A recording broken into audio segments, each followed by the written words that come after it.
Are you a Falcom fan? Then welcome aboard the East vs. Trails train. Everyone else can take the bus. Hey friends, it's Just the Gems, I'm Brandon, and thanks to Refint Games for sending over a code so I could check out East vs. Trails in the Sky Alternative Saga. This is more or less the last missing piece of Falcom's legacy here in the West. I'm not counting Akatsuki no Kiseki because that's not canon. And sure, I know this isn't either, but this got a retail release. Wait, why am I arguing with myself about this in a video? That's what the comments are for. Argue away. East vs. Trails in the Sky originally came out for the PSP back in 2010. Yes, if this game was a person, it would be in high school now, entering its rebellious phase, poorly applying too much makeup and vaping in its boyfriend's car. The fact that we're only just now getting this game is actually a little odd. It would have made some sense to bring this game out in the West, if only because there's not nearly as much text to translate as with most of Falcom's projects. This was back when publisher Xseed was still scoffing at the idea of even bringing Trails in the Sky to the West because of how much text it had. So maybe they thought it wouldn't be worth it since half the cast of the game would be unknown to us. But that's all changed now. Trails and East are probably at the height of their popularity, and if there's ever been a strike when the iron's hot moment for Falcom, it's now. I bring up the history to remind you of what you're getting into with this game. On a high level, this is a 15-year-old PlayStation Portable arena fighter. If you're big into the arena fighting scene, you might be wondering if this game holds up against the competition. If you're a hardcore JRPG player, and by that I mean you cringe at the idea of playing any genre besides JRPGs, you might be wondering if this is for you at all. But if you're an open-minded Falcom fan, I think there's enough here to show you a good time, regardless of where you fall on the JRPG to arena fighter spectrum. Okay, I've been throwing around the term arena fighter like I actually know what it means. By definition, it's a 3D fighting game where your character has free range of motion, and typically the camera is positioned above and or behind the character. Some examples that even I've heard of would be like the Dissidia Final Fantasy games and the Power Stone series on the Sega Dreamcast. Also, apparently a ton of shonen anime properties like Dragon Ball Z. Despite being a newcomer to this genre, it honestly feels like something I'd be pretty into. Maybe not to the level of more straightforward JRPGs, but something that I'd play in between epic 90-hour games. Still, from what I've been able to gather, people seem to think most arena fighters are fairly mediocre. It's most likely the curse of the quick and easy anime license cash-in. Quick and easy games come out in the genre, do poorly, and thereby damage the reputation of the genre. So how does East vs. Trails in the Sky hold up as an arena fighter? I mean, like I said, I can't really say. I haven't played any others, but I can tell you how it felt to play it. Let's start with the basics. It's made up of several modes, including multiplayer, single player, and story modes. It has a relatively robust leveling system for all its characters where you can gain experience, level up, and outfit everyone with better weapons and accessories to give you advantages in battle. The story mode lets you choose from a few characters and play through its very simple fan fiction-esque plot about the magical land of Xanadu and the evil Dragon King that's taken over. Since I'm a story guy, let's start there. The basic premise is that this land of Xanadu has been under attack by the Dragon King many times over the millennia, and now he's back. A bunch of warriors from two different worlds have been summoned, or isekai'd, where my weeb's at, But yeah, they've been pulled into Xanadu in order to help defeat the Dragon King and seal him away again.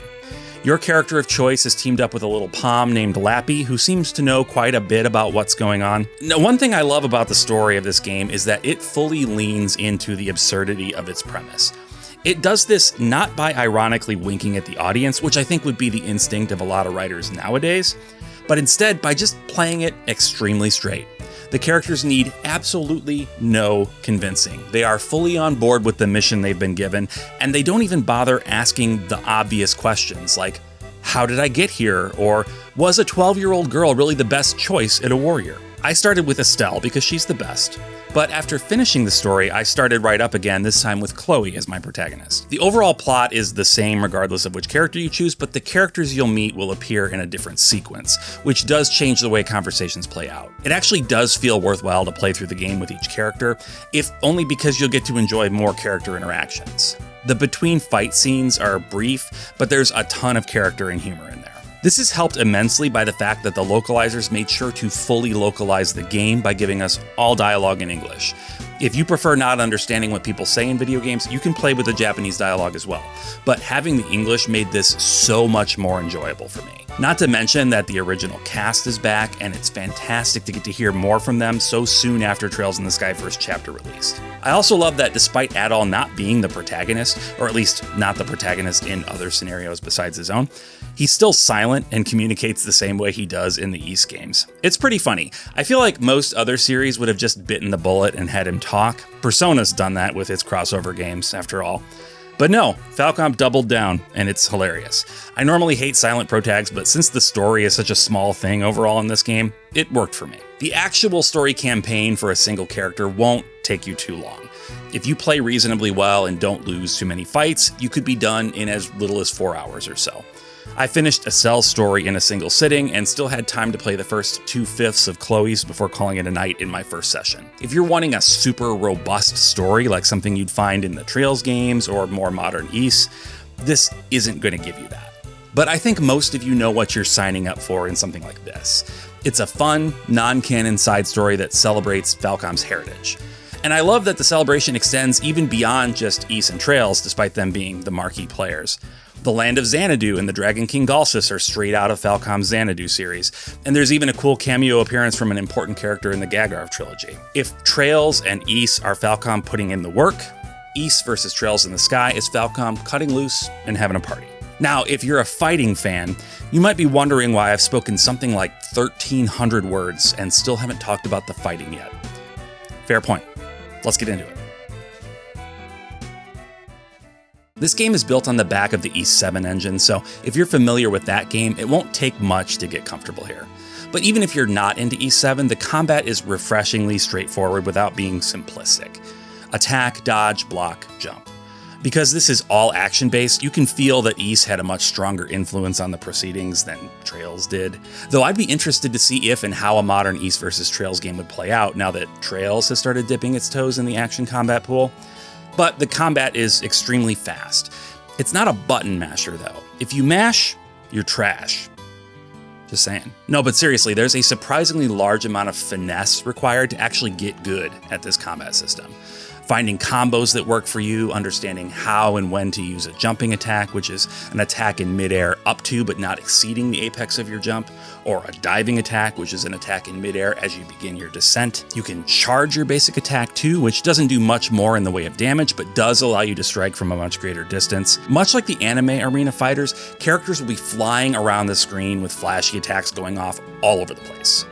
You can equip skills that you purchase using the in-game currency from Mona, who also upgrades your weapons and armor and sells you accessories. You activate skills by holding a shoulder button and pressing the assigned face button, which will be a familiar control setup for Falcom action RPG fans. One quick note on Falcom games, something that has befuddled me for ages. I hate their default control schemes. On almost every game they've made, I've always have to go in and change the controls around. Is it just me? I feel like every control scheme they put out just feels ridiculously unintuitive. And I mean, good on them for making it so easy to customize buttons, but like so many other games I feel just work right out of the box without any tweaking. Why is it that Falcom likes to hurt me this way? Anyway, bashing your opponents around the arenas is really fun. Some of that is down to the arenas themselves. A few are just basic and simple, but many of them are incredibly big and full of platforms and houses and other things to fight on and around. Like almost the entire village of Ravenu from Trails in the Sky is one of the arenas. That's crazy. You start out down by the water, but you can make your way all the way up to the graveyard, the inn. Like I said, almost the whole town is available. It's really cool. Around the arenas are various breakable objects that typically contain items that'll help you in battle by raising your SP, which you need to use your skills, or healing items, that sort of thing. And since this is a fighting game based on JRPGs, you better believe status ailments are a part of this. You can put on different accessories to help prevent certain ailments like paralyze or poison, and other accessories can make it easier for you to inflict those things on your opponent. The arenas, the character progression, and customization, it really makes this feel like your competence with the fighting is only one piece of the puzzle. The rest is made up of knowing how to build and load out your character.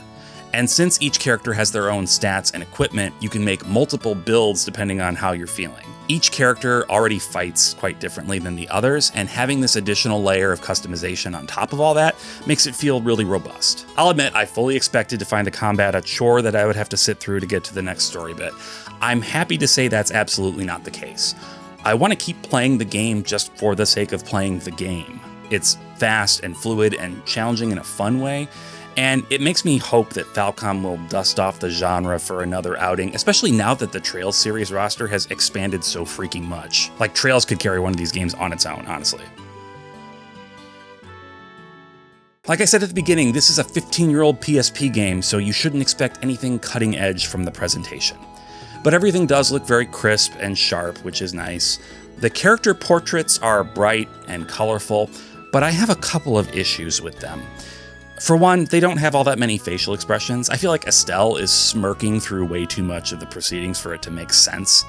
There's optimistic and then there's delusional, you know what I mean? The other issue I have is down to the eyes, and I wonder if I'm the only one who feels this way. The way the eyes are drawn on most of the characters, the pupils in particular, it sort of looks like their eyes are looking different directions. Just slightly. Just enough to look unhinged.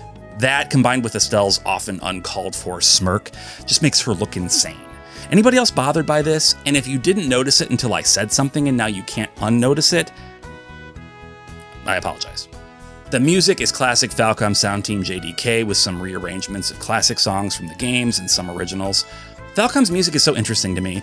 I find it so catchy and appropriate for the action on screen, and it all sounds as though it comes from the mind of one composer, but that's never been the case really. There are multiple composers involved, but they have such a strict adherence to the house style, so to speak, that it's like they've formed some kind of mind meld with each other. I'm sure if I spent a lot of time focusing on tracks that I know were composed by one individual or another, I could start to pick out some subtle signs to indicate individual styles, but the Falcom sound is very real and very iconic.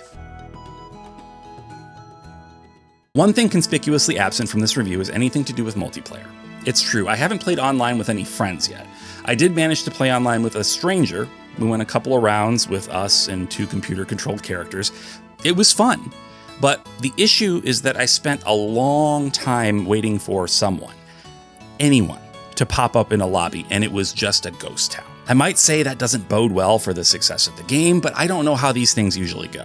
It is a very niche title targeted to an audience that might not be the biggest fighting game fans in general, and I was playing it at 10 a.m., so maybe people are just online later, I don't know. I will say this, if you're a Falcom fan, you should pick this one up. I'd love to see those lobbies full of people enjoying this game. It's fun, it's easy to get into with enough depth that I think you could occupy yourself with it for a decent amount of time if you wanted to master it. If you think the $35 asking price is too high, then grab it on sale. Personally, I'll be grabbing the physical if and when that gets announced, but I'm a Falcom sicko, so naturally, I want to be able to hold the thing in my hand. Anyway, that's it. What do you think? Picking this one up? Let me know down in the comments. If you consider subscribing to help me get to 20,000, I'd really appreciate it, and thank you so much to those of you who have already subscribed. It really does mean a lot to me. Consider joining the channel if you're willing and able to support me that way, and a giant thank you to my channel members. You guys all rock. And of course, check out my podcast, the JRPG Pursuit, where we talk about JRPGs every single Wednesday. Link is in the description. With all that, until next time,